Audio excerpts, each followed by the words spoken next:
নমস্কার বন্ধুরা, আমি সোলাঙ্কি আমার নীতিমূলক গল্পের আসর ও ভৌতিক গল্পের আসরে আমার ছোট ছোট ভাই বোন এবং দাদা দিদিদের আরও একবার অনেক অনেক স্বাগত। যিনারা প্রতিদিনের শ্রোতা বন্ধু তাঁদের উদ্দেশ্য তো অবশ্যই, আর যিনারা আজ নতুন আমার চ্যানেল ভিজিট করছেন তাঁদের উদ্দেশ্য থাকলো অসংখ্য ধন্যবাদ। যদি আজকের গল্পটা শুনে আপনাদের ভালো লেগে থাকে তাহলে অবশ্যই একটা করে লাইক করবেন, পারলে বন্ধুদের সাথে শেয়ার করবেন।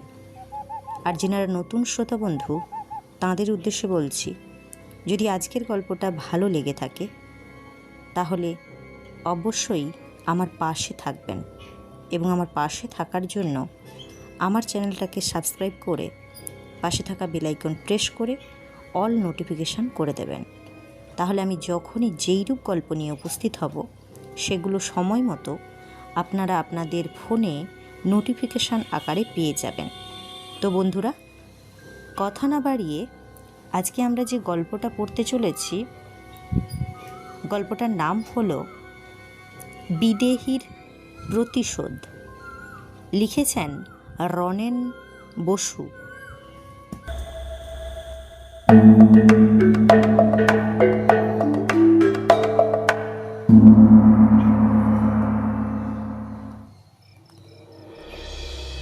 সে আজ অনেক দিন আগেকার কথা, অন্তত বছর 20-25। সে সময় এমন এক ঘটনা ঘটেছিল বিশ্বাস করা যায় না, অথচ না করেও উপায় নেই, কারণ ঘটনার সাক্ষী আমি নিজে। আমি বিজ্ঞানের ছাত্র, সব কিছু বিজ্ঞানের বিচারেই বিচার করি, কিন্তু সেই ঘটনার কাছে বিজ্ঞান অর্থহীন, অসহায়। সেই ঘটনা বিজ্ঞানের দ্বারা ব্যাখ্যা হয় না। সবে বিএসসি পাশ করে পুলিশের চাকরিতে ঢুকেছি। পুলিশের কাজ আমার খুবই পছন্দ, তাই ভালোভাবে নিজেকে প্রস্তুত করে নিয়েছিলাম ব্যারাকপুরের লাট বাগানের পুলিশ ট্রেনিং কলেজে। ট্রেনিংয়ের পরে প্রথম নিয়োগ পেয়েছিলাম দীঘা থানার ছোট দারোগা বাবু রূপে। তখনকার দীঘা এখনকার মতো ছিল না। সমুদ্রের তীরে বেলাভূমি, কিছু কিছু জেলেদের ঘর, আর একটু দূরে দূরে গ্রাম। সরকার সবে সেটাকে পর্যটন কেন্দ্ররূপে গড়ার পরিকল্পনা নিয়েছেন। সরকারি কাজও শুরু হয়ে গিয়েছিল। তারই প্রথম ধাপ হিসাবে থানা সৃষ্টি এবং আমি তার প্রথম ছোট দারোগা বাবু। আগেই লিখেছি, পুলিশের কাজ করা ছিল আমার স্বপ্ন, তাই বেশ আনন্দেই ছিলাম। মাঝে মাঝে রাতে জিপ নিয়ে দীঘা, রামনগর বা পানিপারুল পর্যন্ত জেলা সড়ক বরাবর টহল দিতে হতো, আর সেটা আমার কাছে বেশ আনন্দজনকই ছিল। সেদিন ছিল বোধহয় অমাবস্যা, তার সাথে যোগ দিয়েছে শনিবার, তার সাথে আবার আকাশে ঘনঘোর মেঘ। যে কোনো সময় আবার ভয়ঙ্কর বৃষ্টিও হতে পারে। সময়ও বর্ষাকাল। সন্ধ্যায় এক পশলা বৃষ্টি হয়েও গেছে। নিশুতি রাতে আমরা টহল দিয়ে ফিরছি রামনগর থেকে দীঘার পথে। জিপের সামনে সিটে বসে বড়বাবু বা বড় দারোগা বাবু, আমি ও ড্রাইভার। আমি মাঝখানে, বড়বাবুর মুখে মোটা জ্বলন্ত চুরুট, তার চোখের দৃষ্টি স্থির। জিপের পেছনের সিটে সশস্ত্র কনস্টেবল 4-5 জন। রেডিয়াম দেওয়া ঘড়িতে দেখলাম রাত তখন 2টো। বৃষ্টি ভেজা কালো পিচের রাস্তার ওপর দিয়ে জিপের তীব্র আলো ছুরির মতো চাপ চাপ অন্ধকারকে চিরে এগিয়ে চলেছে। আমরা সবাই চুপচাপ। বড়বাবু এক মনে গলগল করে চুরুটের ধোঁয়া টেনে চলেছেন। মাঝে মাঝে গাছপালায় ঢাকা গ্রামের মধ্যে এসে পড়ছি। 2-1টা কুকুর হয়তো হঠাৎ ডেকে উঠেছে। কখনো বা আমরা ফাঁকা মাঠের মধ্যে দিয়ে চলছি। ড্রাইভার একটা নির্দিষ্ট গতিতে জিপটা চালিয়ে চলেছে। সামনেই একটা গ্রাম। একটু পরেই তার মধ্যে দিয়ে আমাদের জিপটা যাবে। হঠাৎ দেখলাম বেশ দূরে একটা লোক 2 হাত তুলে রাস্তার মধ্যে দাঁড়িয়ে আছে। হেডলাইটের আলোয় জিপটি এগোবার সাথে সাথে লোকটিও ক্রমশ আমাদের চোখের সামনে বড় হয়ে পরিষ্কার ফুটে উঠতে লাগলো। বেশ বুঝতে পারছিলাম লোকটি জিপটা দাঁড় করাতে চায়। তবুও ড্রাইভার হর্ন দিয়ে লোকটিকে সরে যেতে ইশারা করে, কিন্তু লোকটা সরে যাবার কোনো লক্ষণই দেখল না। বাধ্য হয়ে ড্রাইভার লোকটির সামনে জোরে ব্রেক কষে গাড়ি দাঁড় করালো। বড়বাবু প্রচণ্ড ধমকাতে গেলেও কিন্তু তার আগেই লোকটি হাত পা নেড়ে পাগলের মতো চেঁচাতে লাগলো, খুন খুন দারোগাবাবু, খুন খুন, শিগগিরই চলুন, তা না হলে ওরা পালিয়ে যাবে। লোকটির গলার স্বরটা কেমন যেন ফ্যাস ফ্যাসে বলে আমার মনে হলো। আর মনে হলো লোকটি কথা বলছে যেন কত দূর থেকে। লোকটির কথা যেন ওর মুখ থেকে বেরুচ্ছে না, অন্য কোথাও থেকে শুনছি, যদিও ওর মুখ নড়ছে। বড়বাবু হাত তুলে স্বভাবসিদ্ধ ভঙ্গিতে ওকে চুপ করতে ইশারা করে জানতে চাইলেন, কোথায়, কে খুন হয়েছে, কারা করেছে। আমি কিন্তু লোকটির মুখের দিকে তাকিয়েছিলাম। আমার অবাক লাগলো ওর চোখ দুটোকে দেখে। ওর চোখ দুটো কেমন যেন স্থির, শীতল ও পাথুরে বলে মনে হলো। লোকটি বড়বাবুর প্রশ্নের কোনো উত্তর না দিয়ে বললে, আসুন বাবু, তাড়াতাড়ি আসুন, এখন ওরা ঘরের মধ্যেই আছে। বলে লোকটি রাস্তা থেকে নেমে অন্ধকার জঙ্গলের দিকে এগিয়ে গেল। ড্রাইভারকে গাড়িতে রেখে সবাইকে সঙ্গে নিয়ে বড়বাবু লোকটির পিছু পিছু রাস্তায় নেমে জঙ্গলের দিকে এগিয়ে গেলেন। আমিও ওনার পাশে পাশে এগোচ্ছি। বড়বাবু আমার কানের কাছে মুখটা এগিয়ে ফিসফিসিয়ে বললেন, লোকটা মিস্টিরিয়াস, একটু সাবধানে চলো। বড়বাবুর কথা শুনে একটু চমকিয়ে উঠলাম। আমার মনের কথাই বড়বাবু বললেন, তাই হাতটা কোমরের রিভলভারের উপর রাখলাম। পিছন ফিরে কনস্টেবলদের রাইফেলগুলো প্রস্তুত রাখতে বললাম। ওরা আদেশ পালন করে আমাদের পিছু পিছু আসতে লাগলো। এরই মধ্যে বড়বাবু লোকটির নাম জেনে নিল। ওর নাম মদন। লোকটি আমাদের আগে আগে ঝোপঝাড় ডিঙিয়ে বাঁশের ঝাড়ের তলা দিয়ে অবলীলাক্রমে এগিয়ে চলেছে, কিন্তু ওকে অনুসরণ করতে আমাদের বেশ অসুবিধা হচ্ছিল।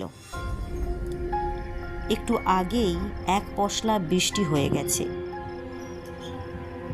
মেঠো পথটা বেশ কাদা। তুমি দেখছি আমাদের খুন করবার তালে আছো, বড়বাবু বেশ বিরক্ত কণ্ঠে বললেন। কি যে বলেন বাবু, বলেই সে বললে, এই তো এসে গেছি, বলে সামনের দিকে আঙুল দেখিয়ে বললে, এই কলার ঝোপটার মধ্যে লাশ পোতা আছে, ওরা একটু আগে পুঁতে রেখে গেছে। ওরা কারা? বড়বাবু বেশ আগ্রহে জানতে চাইলেন। আগে ওরা 4 জন আছে। নামগুলো বলো না, বেশ বিরক্তির সঙ্গে বড়বাবু বললেন। এই এই গাছটার তলায়, বলে একটা হেলানো কলা গাছ দেখালো। টর্চের আলোয় দেখলাম গাছের গোড়াটা বেশ একটু উঁচু, বোঝা যায় একটু আগেই মাটি ফেলা হয়েছে। মাটি বেশ আলগা, ভিজে মাটিতে এখনো বেশ কয়েকটা তাজা পায়ের ছাপ রয়েছে। 2-1 জায়গায় কিছু নুনও ছিটিয়ে ছিটিয়ে রয়েছে। ঢিবিটার ওপর একটা কলা গাছ, যা একটু আগে লাগানো হয়েছে, ফলে একটু বৃষ্টিতেই হেলে পড়েছে। বাবু, লাশটা বার করে দিই, বলেই লোকটা উবু হয়ে বসে হাত দিয়ে মাটি সরাতে গেল। করো কি, মাটি খুঁড়ো না, কাল দিনের বেলায় সবার সামনে মাটি খুঁড়ে লাশ বার করা হবে।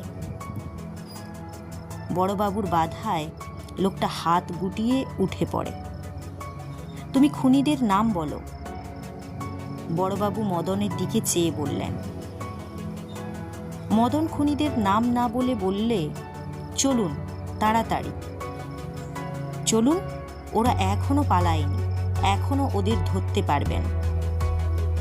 মদন হঠাৎ চঞ্চল হয়ে সামনের দিকে এগিয়ে যেতে থাকে। বোঝা গেল খুনিদের পালিয়ে যাবার ভয়ে ও অস্থির হয়ে পড়েছে। সুরেশ, মোহিত, তোমরা দুজনে এখানে থাকো, বড়বাবু 2 জন কনস্টেবলের উদ্দেশ্যে বললেন।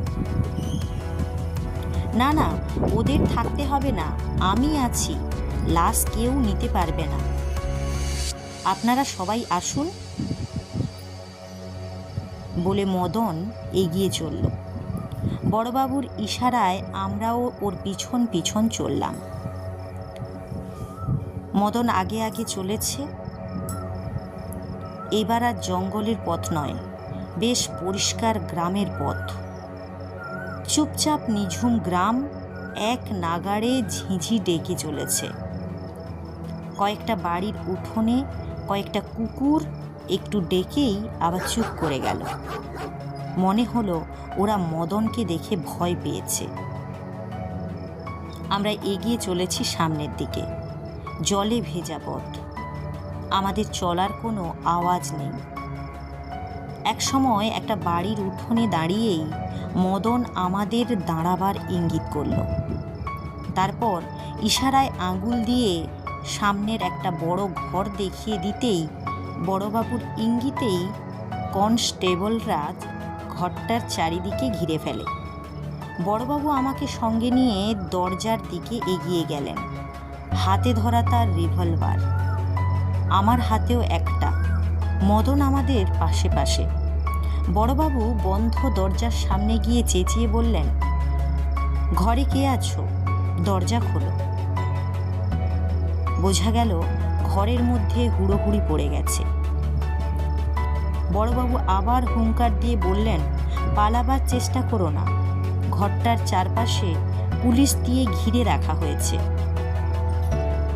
ভিতর থেকে কোনো জবাব পাওয়া গেল না। আমরা রিভলভার বাগিয়ে বন্ধ দরজায় জোরে লাথি মারলাম। সঙ্গে সঙ্গে আলগা খিল ভেঙে গিয়ে দরজাটা দুড়াম করে খুলে গেল। ভিতরের লোকগুলি তাদের অস্ত্র নিয়ে আমাদের ওপর ঝাঁপিয়ে পড়তে উদ্যত হতেই আমাদের সামনে মদনকে দেখে চমকে উঠল।